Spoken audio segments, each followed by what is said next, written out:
What's up guys? Got something very different for you today. I'm waiting for a new album to go live onto iTunes, Spotify, Amazon, etc. And whilst I'm waiting for that, it means I can't really do anything, any new tracks, can't put anything else up on YouTube. So I thought I'd do something different, which is going to be a lesson. And what I'm going to be covering today is something that I think you'll find very useful. It's something that I use all the time when I'm improvising and when I'm writing parts, when I'm writing music. It's something that I'd say is pretty much, essential to know if you want to be a good bass player, and that something is arpeggios. Now, if you haven't heard of arpeggios before, what they are essentially are the notes of a chord but played individually. The two main types that we're going to be covering today are major arpeggios and minor arpeggios. They're quite simple, they're quite easy to know, they're quite easy to learn, but very powerful. They'll get you creating parts very quickly, nice sounding parts. You'll be able to improvise really well with them, and they'll actually be very useful for playing along to my tracks. So the first arpeggio that we're going to learn today is the major arpeggio, and the great thing about this is that it's one shape that can be played anywhere on the fretboard. It can be moved from starting on the E string to also starting on the A string with the same shape.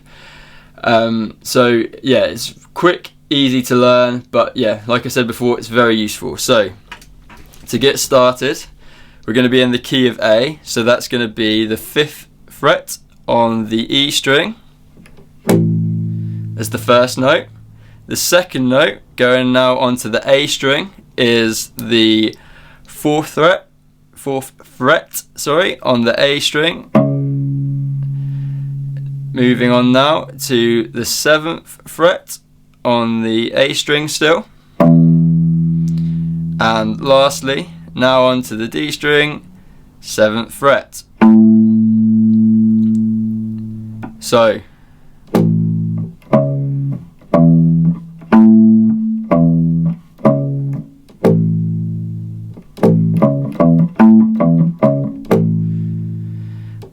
yeah, that's an A major arpeggio.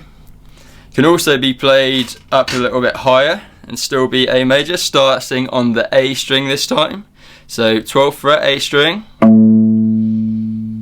11th fret D string, 14th fret D string, and now 14th fret G string.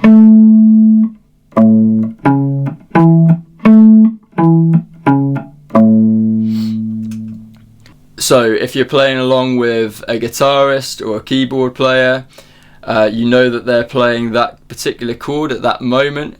You can move between those notes and create some interesting rhythms, some interesting bass lines to go underneath it. So rather than just playing the arpeggio like this,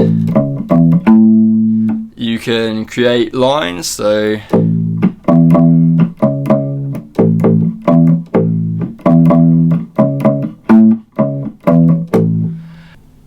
here's a little example I recorded earlier of myself playing along with some drums and a keyboard.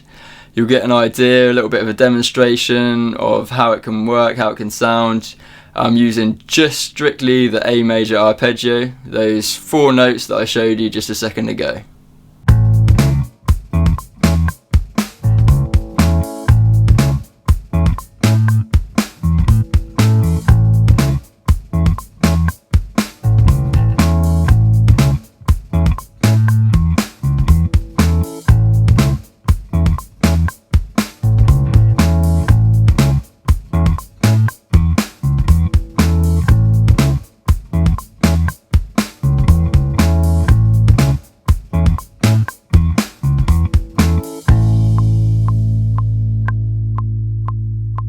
Here's another example of myself playing along with the drums and keyboard, but this time I'm alternating between A major and D major. So I've got still A major here, same position, 5th fret, starting on the E string.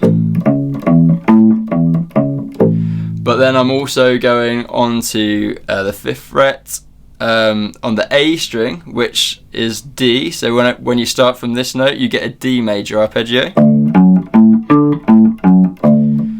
So in this clip, you'll see me improvising with these 2 arpeggios underneath the 2 chords.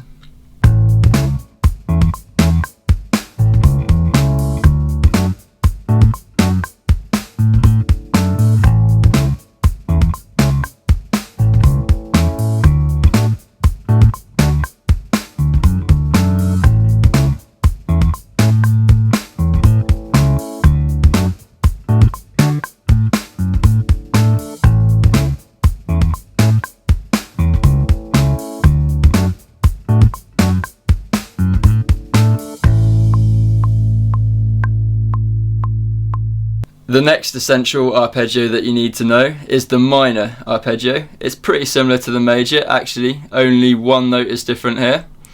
But it does have quite a different sound, quite a different feel to it. I'll demonstrate it now for you, again in the key of A, so A minor. Okay, so first note is exactly the same, fifth fret on the E string. Now we've got the 8th fret on the E string, the 7th fret going onto the A string this time, and lastly D string, 7th fret.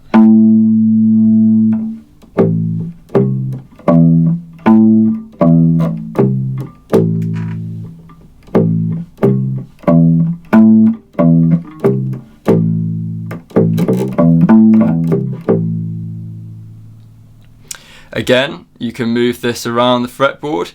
You can still be in the key of A, but start up here, starting on the 12th fret on the A string.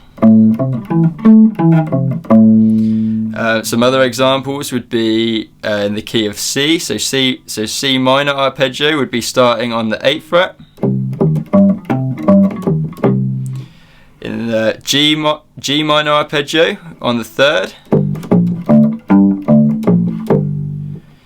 B minor arpeggio on the 7th,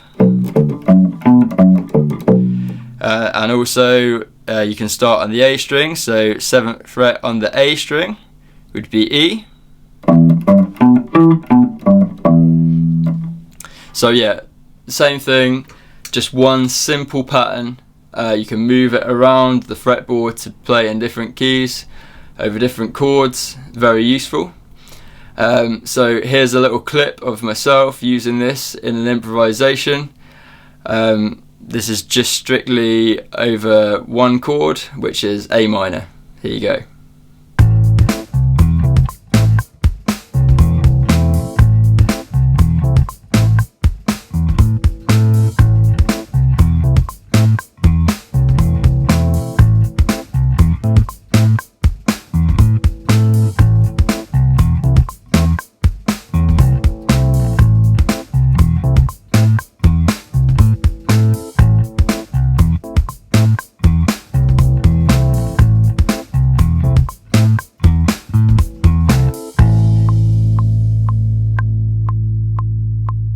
Once you get familiar with these shapes, these patterns, you can start to use them over more complex chord progressions that include both major and minor chords, and therefore both major and minor arpeggio shapes.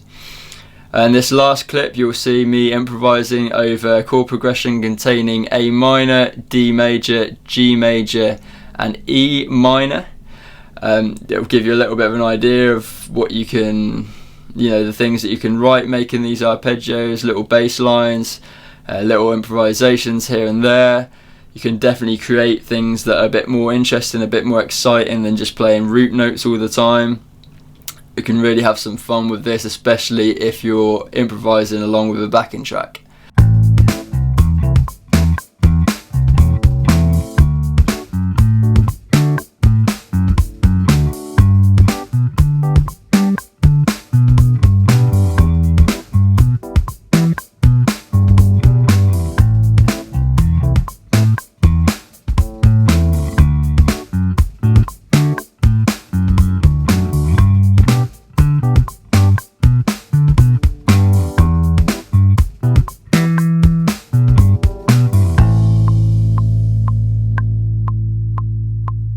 So like I said before, these are really valuable, well worth memorizing, practicing with, getting to the point where you don't even have to think about using them anymore, because they can really add a lot of flair, a lot of fun to your playing, especially if you're playing along with other musicians in a band or over backing tracks like the ones that I make.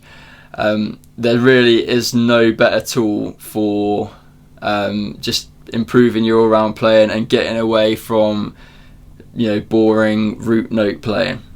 So lastly, just to clarify exactly when you would use these arpeggios. Imagine, for example, you're playing with other musicians and they're playing a C major chord. That is when you would use a C major arpeggio. Likewise, if they're playing an E minor chord, you would use an E minor arpeggio. If you're not sure exactly where each one of the arpeggios starts and where it is on the fretboard, then you probably need to learn the notes of the fretboard, especially for the E and A strings, so you know where to start from. That's pretty much another essential bit of knowledge, so if you don't already know that, I would highly recommend that you learn that right away. Also, if your band are playing a chord progression, which they probably will be a lot of the time if they're any good, then you know you can choose the corresponding arpeggio to that particular chord they're playing in that moment. Just make sure that you change arpeggios in time with them changing chords, and you won't hit a wrong note. So go away, have a bit of fun with this, practice them, internalize them, get to know them really well. My tracks are a great tool for doing that, for practicing. If you don't have other musicians to practice with all the time, then you know, have a look through my channel, find some fun tracks, and yeah, just enjoy playing and keep it going, guys.